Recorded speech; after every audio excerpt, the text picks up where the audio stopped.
اعوذ باللہ من الشیطان الرجیم، بسم اللہ الرحمن الرحیم۔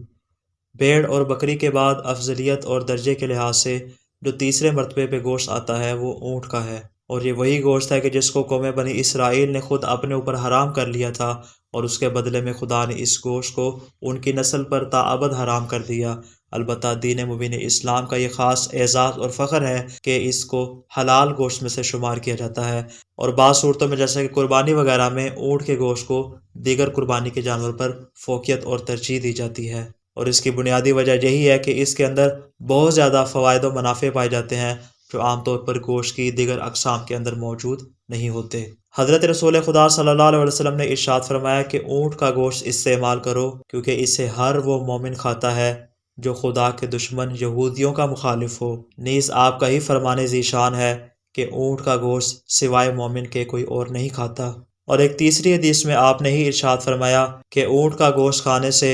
گوشت کھانے کی چاہت اور اشتہا میں کمی واقع ہوتی ہے، یعنی اگر کوئی انسان ایسا ہو کہ جسے گوشت کھانے کی بہت زیادہ رغبت ہو اور اس کا بہت زیادہ دل چاہتا ہو کہ وہ گوشت کھائے، تو اسے چاہیے کہ اونٹ کا گوشت استعمال کرے۔ اس سے گوشت کھانے کی، زیادہ گوشت کھانے کی جو اشتہا اور رغبت اس کے اندر پائی جاتی ہے، وہ اس کے توسط سے دور ہو جائے گی۔ دعائے خالق دو عالم سے کہ وہ ہمیں ہر قسم کی بیماری سے محفوظ فرمائے۔ والسلام علیکم ورحمۃ اللہ وبرکاتہ۔